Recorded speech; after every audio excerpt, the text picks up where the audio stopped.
All right, so Iran firing nearly 200 missiles at Israel. You don't see that every day, huh? No, you certainly don't. Definitely grabs your attention. And that's what we're doing today, taking a deep dive into this whole situation, figuring out what's really going on and why, honestly, despite all the fireworks, this might be even more serious than it looks. Yeah, and what I find so interesting here is how different this attack feels compared to, say, the two terrorists in Tel Aviv who Right? killed 6 and injured 9. It really makes you think about how we define impact. It does. Because on the one hand, you've got this huge show of force from Iran, but thankfully, because of Israel's Iron Dome defense system, only one person died. Right. But on the other hand, you have this smaller, more targeted attack that tragically took more lives. It's like, how do you even begin to measure that? Exactly. And it makes you question, what was Iran's actual goal? Was it just to show off, for their own people? Were they testing the waters to see how the world reacts? Or was it something else entirely? Well, speaking of reactions, Netanyahu certainly didn't hold back. Iran made a grave mistake, he said, and will pay the price. Strong words. And anyone who's followed Netanyahu's career knows he's not all talk. That's an important point to remember. Netanyahu has shown that he'll take decisive action, maybe even aggressive military action. This isn't just a threat. It's almost like a promise. So yeah, his next move is a big deal. So no, just waiting around and crossing our fingers then. Yeah. What kind of timeline are we looking at here? Yeah. Is immediate retaliation likely? Or will they take their time? I don't think Israel's going to wait long. Every hour that passes without a response, it could look like hesitation, like weakness. Right. And Netanyahu cannot let that happen, especially dealing with someone like Iran's Ayatollah. He's their supreme leader. Right. And there's this whole power structure with the Revolutionary Guard. It's complicated. Okay, so for those of us who, don't have understanding the Ayatollah for Dummies on our nightstand, Right. who exactly are the Ayatollah and this Revolutionary Guard, and why are they so important? Okay, so in the simplest terms, think of the Ayatollah as, like, the top dog. He's the ultimate authority religiously and politically. He calls the shots, especially when it comes to foreign policy and national security. Gotcha. The Revolutionary Guard, now they're a branch of Iran's military, but they're not just your average soldiers, you know what I mean? Right. They're completely devoted to the Ayatollah and really suspicious of the West, the U.S. and Israel especially. They're not exactly the guys you want to play poker with. Exactly, you got it. And they've got a lot of power in Iran. They control important parts of the economy and even have their own intelligence network. So Netanyahu has to consider how his actions will look, not just to the Ayatollah, but to the Revolutionary Guard, too. Okay, so that definitely adds another whole layer to this whole thing. So thinking about that, what are some potential targets within Iran that Israel might be considering? Because, it's not like they can just fire back a couple hundred missiles and call it even. Right? No, it's about sending a message, but it's also got to be strategic. One option that's always on the table is the Bandar Abbas port. It's super important for their oil exports. Hitting them there, economically, it would definitely send a message. And there's actually a precedent for this. The U.S. targeted this port back during the Reagan administration. Reagan. Wow, taking it back. Yeah.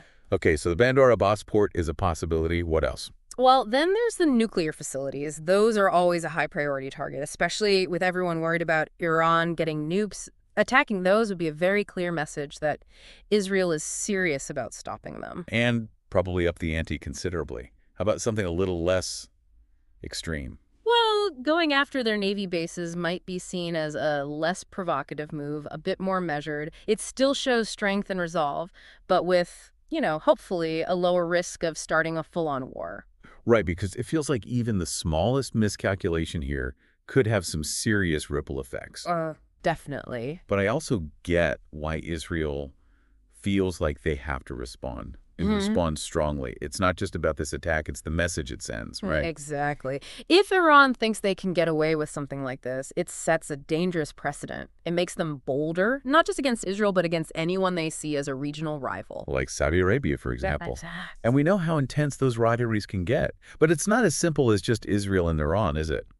The U.S. is deeply involved, and they're sending, well, mixed messages. Might be an understatement. Yeah. You've got the president over here talking about peaceful solutions and diplomacy. But then you've got Jake Sullivan, his national security advisor, giving Iran this really stern warning, talking about potential consequences. It's a balancing act, for sure. Yeah, help me out here, because Sounds like the U.S. wants to have their cake and eat it too. Are they all bark and no bite when it comes to Israel, or what? I think it's more nuanced than that. The U.S. is trying to walk this line, showing they're strong and they've got Israel's back, but without, you know, actually saying they'll join a fight.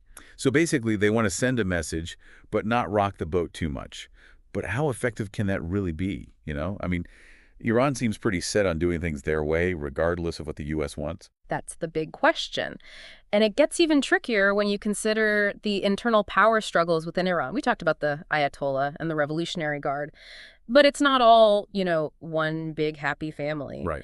There are different groups within the government. Some are more open to talking to the West, but then you have others who think the U.S. is the enemy, period, and any kind of compromise is a betrayal. So who's really in charge then? And how does this latest attack play into all that? That's what's hard to say. Some experts think this attack was like a deliberate move by the hardliners, a way to mess up any chance of diplomacy, push their agenda.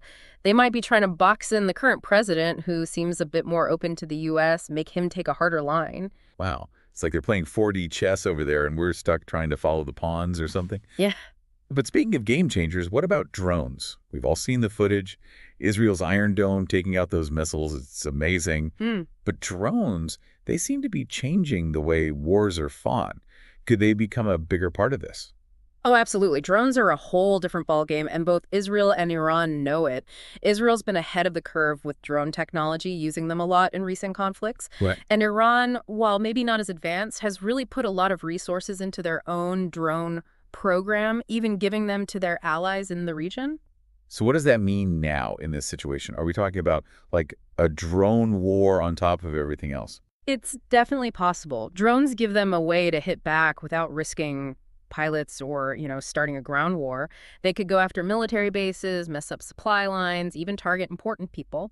Which brings us back to that question we asked earlier. If you were Netanyahu, knowing all of this, the internal stuff in Iran, the U.S. being involved, the drones, how would you respond? It's a tough one. A strong military response, that might seem like the obvious answer, but it also might start a much bigger conflict and things could get out of control quickly. But not doing anything, that sends a message too, right? It might embolden Iran and their allies even more. Yeah, it's a tightrope walk for sure. Yeah.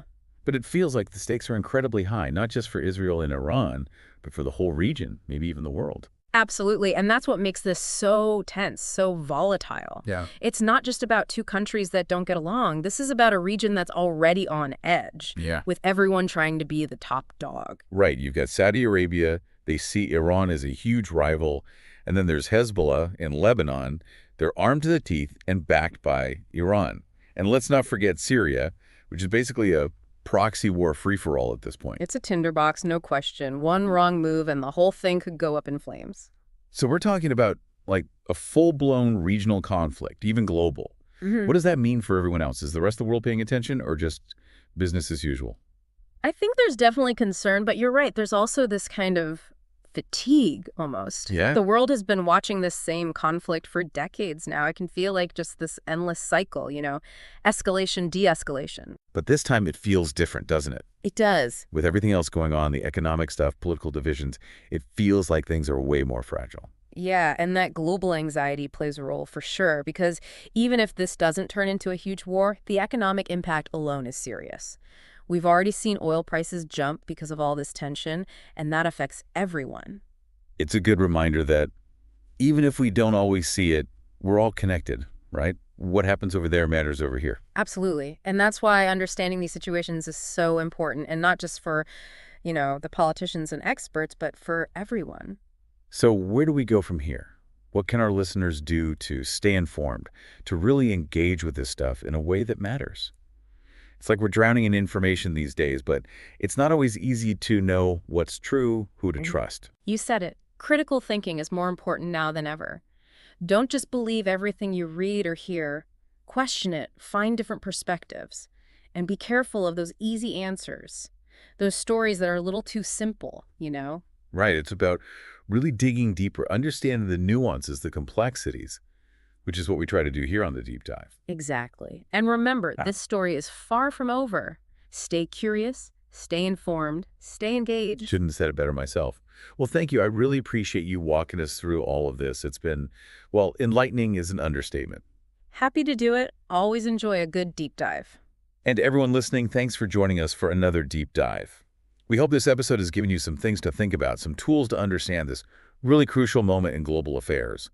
Until next time, stay curious and keep asking those questions.